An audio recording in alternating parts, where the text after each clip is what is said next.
ఈ రోజు మనం వైకింగ్ సీజన్ 6 ఎపిసోడ్ 5లో ఏం జరగబోతుందని చూడబోతున్నాం. మన ఛానల్ని ఫస్ట్ టైం చూస్తున్న వాళ్ళు ఎవరైనా ఉంటే దీని ముందు సీజన్స్ అన్నిటినీ చూసి ఆ తర్వాత ఈ ఎపిసోడ్ని కంటిన్యూ చేయండి, అప్పుడే అర్థమవుతుంది. దాని లింక్ కింద డిస్క్రిప్షన్ లో ఇస్తా. ఓకే, ఇప్పుడు ఈ ఎపిసోడ్ ఓపెనింగ్ లో నార్వే చుట్టుపక్కల ఉన్న కింగ్స్, ఎర్స్ అందరూ వస్తూ ఉన్నారు.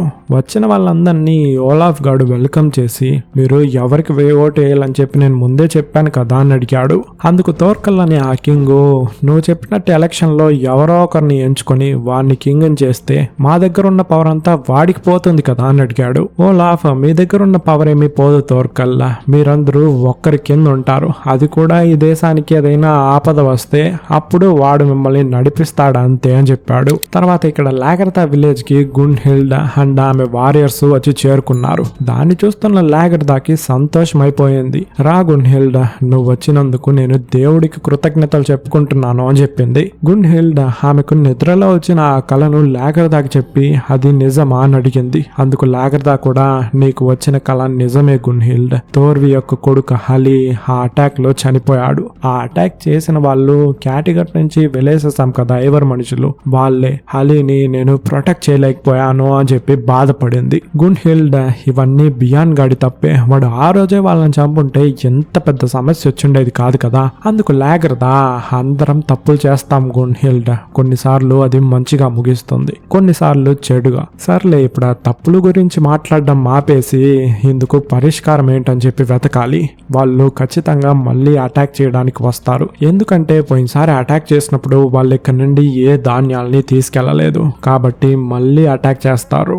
వాళ్ళని ఆపడానికి ఏదైనా ఉపాయం కనుక్కోవాలి అని చెప్పింది. గున్హిల్డ్, అయితే నేను నా వారియర్స్ కరెక్ట్ అయిన సమయానికే వచ్చినట్టున్నాము, వాళ్ళని మా ఆర్మీ ఆపేస్తుంది అని ఇలా చెప్పింది. అందుకు లాగర్తా, లేదు గున్హిల్డ్, నీ దగ్గర ఒక 5-6 మంది ఉంటారా, వీళ్ళని పెట్టుకొని వాళ్ళని ఆపలేమో అని చెప్పింది. గున్హిల్డ్ ఈ దేశంలోనే ఫేమస్ అయిన షీల్డ్ మేడన్, ఇలా కాన్ఫిడెన్స్ లేకుండా మాట్లాడుతోంది అని అడిగింది. అందుకు లాగర్తా, ఆ ఫేమస్ అయిన షీల్డ్ మేడన్ ఎప్పుడో చనిపోయింది గున్హిల్డ్, ఆమెను మట్టిలో వేసి కూడా పూర్తి చేశాను, కానీ వెలిబోయబడ్డ వాళ్ళు వచ్చి అటాక్ చేస్తారని తెలిసి మళ్ళీ పూడ్చిన లాగర్తాని తీసా, కానీ అదే ఫేమస్ అయిన లాగర్తా, కాన్ఫిడెంట్ గా ఫైట్ చేసే లాగర్తా నాకు కనిపించలేదు అని చెప్పి లోపలికి వెళ్ళిపోయింది. గున్హిల్డ్ ఆమె తీసుకొచ్చిన షీల్డ్ మేడన్స్ ని వెనక్కి తిరిగి చూస్తే వాళ్ళు ఏ బాధ లేకుండా నీళ్ళల్లో గంతులు వేసి ఆడుకుంటూ ఉన్నారు. ఇలా ఇంత సంతోషంగా ఉన్న లాగర్తా ఇప్పుడు ఇలా కాన్ఫిడెంట్ లేకుండా అయిపోయింది అని గున్హిల్డ్ ఆమె మనసులో బాధపడడం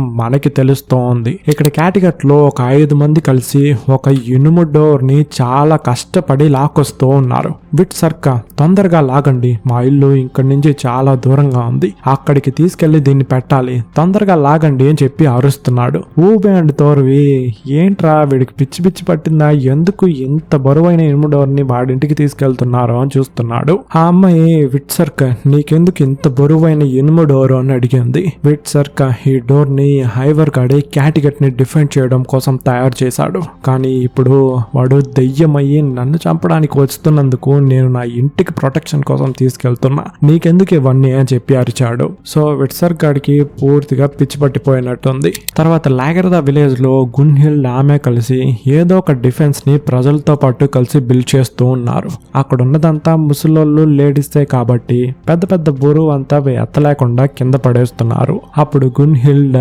నేనొచ్చి చాలా రోజులు అయిపోయింది లాగర్తా, ఇంకా కూడా వాళ్ళు అటాక్ చేయలేదు, వాళ్ళు ఇంకా అటాక్ చేస్తారని చెప్పి నువ్వు నమ్ముతున్నావా అని అడిగింది. లాగర్తా, లేదు, వాళ్ళు తోడేళ్ళలాగా సందర్భం కోసం ఎదురు చూస్తున్నారు గున్హిల్డ్, మనం కొంచెం ఓపిక్గా ఉండాలి, నువ్వు బియాన్ గురించి ఏదైనా న్యూస్ విన్నావా అని అడిగింది. అందుకు గున్హిల్డ్, వాడు ఖచ్చితంగా గెలిచి తిరిగి వస్తాడన్న నమ్మకం నాకుంది అని చెప్పి అక్కడ ఆశ గడ్డిపైనే పడుకోంది, ఒకసారి తిరిగి చూడండి అని చెప్పింది. లాగర్తా, రా క్యూటీ పై నిన్ను తీసుకెళ్లి బెడ్ పై వేస్తా అని చెప్పి తీసుకొని గుడిసి లోపలికి వెళ్ళింది. తర్వాత ఆ రోజు సాయంత్రం చలిమంట వేసుకొని గున్హిల్డ్ అండ్ వాళ్ళ యొక్క షీల్డ్ మేడన్స్ ఆడుకుంటూ ఉన్నారు. దాన్ని చూస్తున్న ఆ విలేజ్ లో ఉన్న లేడీస్ వీళ్ళని చూస్తుంటే అద్దంలో మమ్మల్ని మేము చూసుకున్నట్టుంది, ఏ బాధ లేకుండా ఆడుకుంటూ ఉన్నారు, ఇలాగే మేము షీల్డ్ మేడన్స్ గా ఉండేటప్పుడు చేసేవాళ్ళము అని వాళ్ళ ఓల్డ్ మెమరీస్ ని గుర్తు చేసుకుంటూ ఉన్నారు. గున్హిల్డ్ రండి మీరు కూడా వచ్చి మాతో జాయిన్ అవ్వండి అని చెప్పి క్యాంప్ ఫైర్ లోపలికి తీసుకెళ్ళింది. ఇక్కడ విట్సర్ గాడు వాడికి గుడిసెకు అడ్డుగా పెట్టిన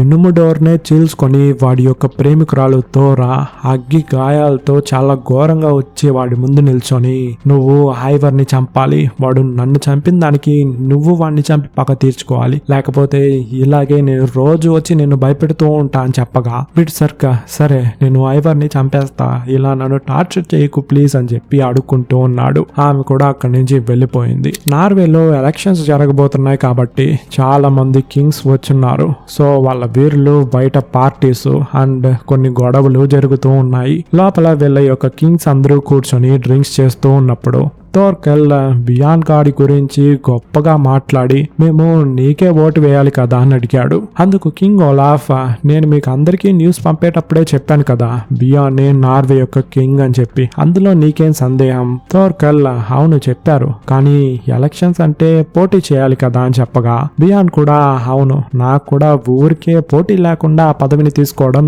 ఇష్టం లేదు. అందుకు కింగ్ హెరాల్డ్ కూడా అవును వీడు చెప్పేది కూడా కరెక్టే అని చెప్పగా ఓలాఫ్, సరే మీరందరూ ఒప్పుకున్నారు కాబట్టి ఎలక్షన్స్ లో ఒక 2-3 పోటీ చేయొచ్చు, ఎవరైనా పోటీ చేయొచ్చు అని చెప్పాడు.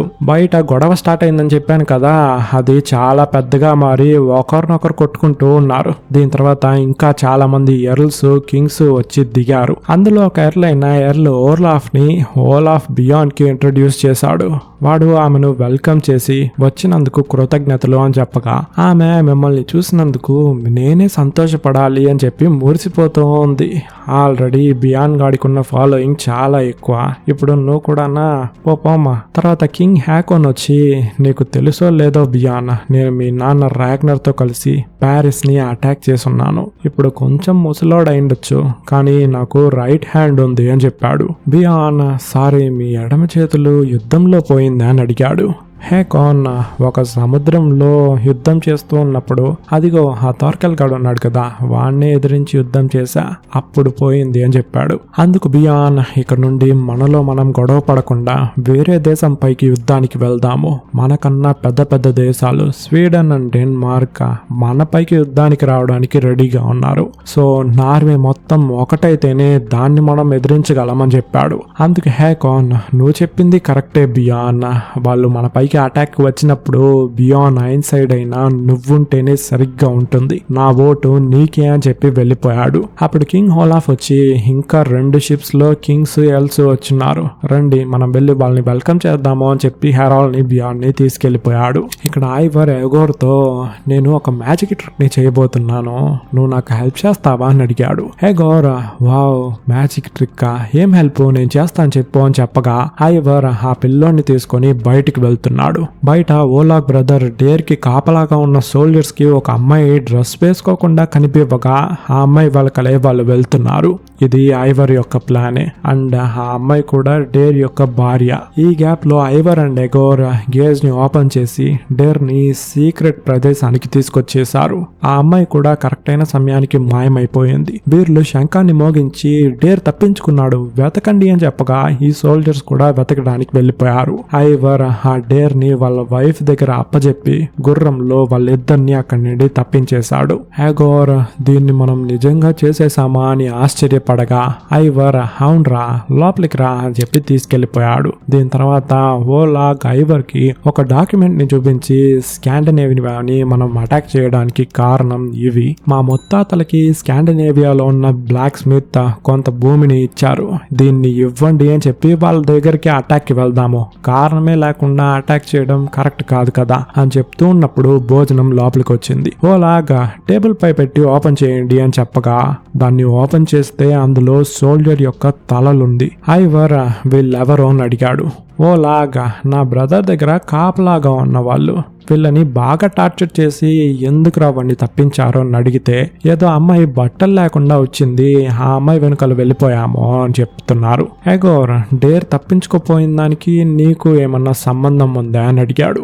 అందుకు ఎగోర్ లేదే అని కొంచెం భయంతో జ్యూస్ ని తాగుతూ ఉన్నాడు. ఓలాగ్ దగ్గరికి వచ్చి ఇందులో నీ హస్తం ఉనింది అని తెలిసిందంటే నిన్ను ఎలా టార్చర్ చేస్తాను నాకే తెలీదు అని బెదిరించి, సరే ఇప్పుడు ఒక శుభవార్త, నేను మళ్ళీ పెళ్లి చేసుకోబోతున్నా, ఇదిగో ఈ అమ్మాయి పేరు కాటియా అని చెప్పి చూపించాడు.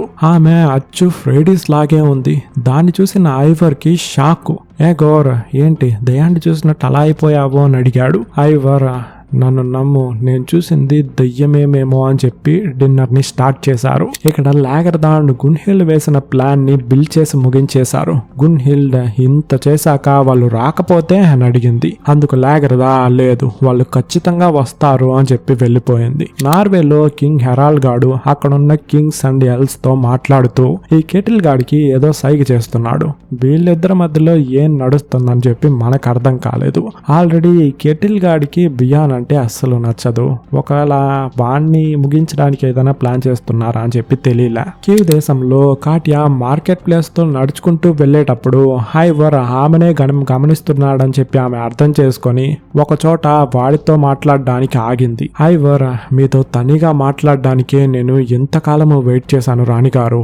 ఆ ఓలాగ్ గాడు నన్ను పెట్టి ఒక పెద్ద గేమ్ ని ప్లాన్ చేశాడు, ఫ్రైడీస్ అని చెప్పాడు. అందుకు కాటియా ఫ్రైడేసా ఎవరనుకొని ఎవరితో మాట్లాడుతున్నారు, నేను కాటియా. ఐవర్ ఫ్రైడేస్ మనం ఇంతకు ముందు పెళ్లి చేసుకున్నాము, నువ్వెందుకు ఇక్కడికి వచ్చావు అని అడిగాడు. అందుకు కాటియా పెళ్లి చేసుకున్నామా, నువ్వెవరనుకొని ఎవరితో మాట్లాడుతున్నావు, సరే ఇంతకు ముందు నువ్వు చెప్పినట్టు మనమిద్దరం పెళ్లి చేసుకునింది నిజమే అయితే మరి నాకేం జరిగింది అని అడిగింది. ఐవర్ ఆమె అడిగిన దానికి సమాధానం చెప్పలేడు. ఎందుకంటే వాడి చేతులారా వాడి భార్యని చంపింది ఆమెకి ఎలా చెప్పగలడు. సో ఫీలింగ్ అయ్యి ఏడుస్తూ ఆమెనే చూస్తూ ఉన్నాడు. ఇక్కడ క్యాటికట్ లో వెట్సర్ కాడు ఆ మత్తు పదార్థాల కోసం ఒక గుడిసెకు వెళ్లి దాన్ని ఇవ్వు అని చెప్పి అడిగాడు. అందుకు వాడు నువ్వు ఇవ్వాల్సిన బాకీల్ని ఫస్ట్ ఇవ్వు, దాని తర్వాత ఇస్తాను అని చెప్పాడు.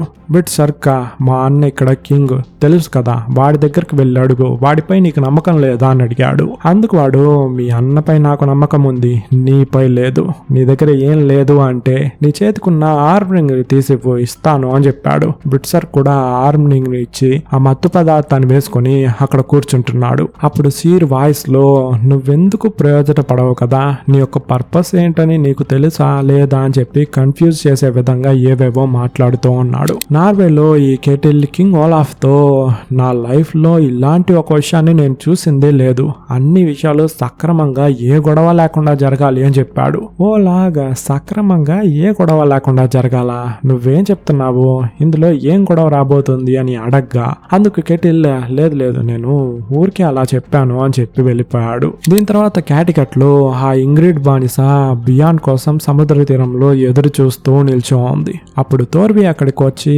ఎవరి కోసం ఎదురు చూస్తున్నావు, మీ లవరా లేక నీ హస్బెండా, ఇంత ప్రేమించే దానివే అయితే వాళ్ళతో పాటు వెళ్ళుండొచ్చు కదా, నీ యొక్క ఫీలింగ్ ఏంటని చెప్పి నాకు అర్థమవుతుందిలే పాప, ఏం బాధపడకు చేస్తారులే అని చెప్పింది. ఇంగ్రిడ్ లేదు మీకు నా యొక్క ఫీలింగ్ అర్థం కాదు తోర్వి, మీరు ఊబై యొక్క వైఫ్, కానీ నేను ఒక బానిస, ఒకవేళ బియాన్ ప్రాణాలతో వచ్చినా అని చెప్పబోతూ ఉంది. తోర్వి బియానా ఒక రాజుని పేరు పెట్టి పిలుస్తున్నావంటే ఆయన నిన్ను కూడా ప్రేమించుండాలి, సో నువ్వు వాడు ఒకటిగా బెడ్ పై ఉన్నారా, నేను వాడిని లవ్ చేశాను కాబట్టి చెప్తున్నా విను, వాడు తిరిగి వచ్చేటప్పుడు నీ గురించి పట్టించుకోడు, వేరే అమ్మాయిపై వాడి కళ్ళు పడుతుంది అని చెప్పింది. అందుకు ఇంగ్రిడ్ లేదు నాతో బియాన్ అలా నడుచుకోలేదు, నన్ను ఖచ్చితంగా గుర్తుపెట్టుకుంటాడు అని చెప్పగా తోర్వి మీరంతా కింద పడి పైకి లేచి నేర్చుకునే రకంగాని నేను వస్తాను అని చెప్పి అక్కడి నుంచి వెళ్ళిపోయింది. నార్వేలో ఎలక్షన్స్ కోసం హెరాల్డ్, హెకాన్, బియాన్ అందరూ వెళ్తూ ఉన్నారు. అప్పుడు కెటిల్ గాడు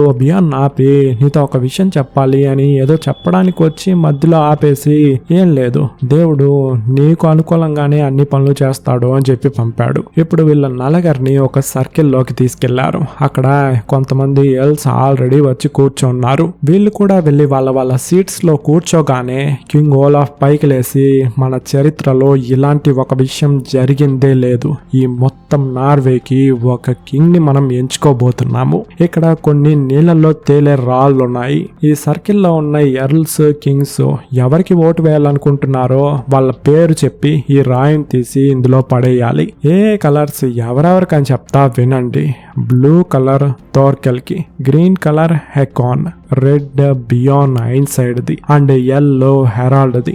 ఓకే, ఇప్పుడు ఫస్ట్ ఓట్ ని నేనే వేయబోతున్నాను. నా యొక్క ఓట్ బియాన్ కే అని చెప్పి నీళ్ళల్లో వేసి వెళ్ళిపోయాడు. తర్వాత హెరాల్డ్ వచ్చి అక్కడున్న అన్ని కలర్ స్టోన్స్ ని చూసేసి నా యొక్క ఓట్ బియాన్ కే అని చెప్పి రెడ్ కలర్ రాయిని తీసి నీళ్ళల్లో పడేశాడు. అక్కడున్న ప్రజలందరూ విసిల్స్ కొట్టి హారిచి దాన్ని సెలబ్రేట్ చేసుకుంటూ ఉన్నారు. తర్వాత ఒక్కొక్కరుగా ఓట్ వేయడం స్టార్ట్ చేసేశారు. కట్ చేస్తే క్యాట్గట్ లో ఊబే అండ్ థోర్వీకి రిపోర్ట్ చేయడం కోసం కొంతమంది సిల్క్ రోడ్ నుండి వచ్చున్నారు. వాళ్ళు ఏం చెప్తున్నారంటే, మేము నౌగార్డ్ అనే ప్లేస్ కి వెళ్ళాము, అక్కడ మన లాంగ్వేజ్ మాట్లాడే పీపుల్సే ఎక్కువ ఉన్నారు, సో అక్కడ ట్రేడింగ్ కూడా మంచిగా కుదిరింది, కానీ మధ్యలోనే వదిలేసి రావాల్సిన పరిస్థితి. థోర్వీ బాగా బిజినెస్ చేశారు అంటున్నారు, కానీ మధ్యలో వదిలేసి వచ్చారంటే అక్కడ ఏదైనా ప్రాబ్లమా?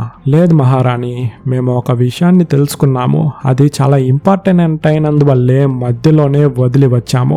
రష్యాలో ఉన్న కీవ్ అనే ఒక టౌన్ ఉంది. అక్కడ ఒక వైకింగ్ ని మాత్రం ప్యాలెస్ కి తీసుకెళ్లి పెట్టుకుంటున్నట్టు నౌగార్డ్ ప్రజలు మాట్లాడుకుంటున్నారు. అది ఎవరంటే అని చెప్పబోయే లోపు ఊబే, అది నా తమ్ముడు ఐవరే కదా అని అడిగాడు. అందుకు వాడు కూడా, అవును, అది ఐవర్ ది బోన్లెస్, రాగ్నర్ యొక్క చివరి కొడుకు. అక్కడున్న కింగ్ ఓలాఫే వాడిని చూసుకున్నట్టున్నట్టు అక్కడున్న వాళ్ళు చెప్తున్నారు అని చెప్పాడు. ఊబే, ఐవర్ ప్రాణాలతో ఉండడం నాకేం పెద్ద ఆశ్చర్యంగా లేదు, వాడు చావడం చెప్పి నాకు తెలుసు. మీరు చాలా దూరం ట్రావెల్ అయ్యి న్యూస్ ని తీసుకొచ్చినందుకు కృతజ్ఞతలు, మీరు వెళ్ళి విశ్రాంతి తీసుకోండి అని వాళ్ళని పంపి విట్సర్ ని చూసుకునే ఆ అమ్మాయితో, నువ్వు ఈ విషయాన్ని విట్సర్ కి చెప్పు, వాడు దీన్ని తలుచుకొని భయపడినా పర్లేదు, వాడికి ఈ మ్యాటర్ తెలియాలి అని చెప్పి వెళ్ళిపోయాడు. ఆ అమ్మాయి కూడా సరే చెప్తానని చెప్పి బయలుదేరింది.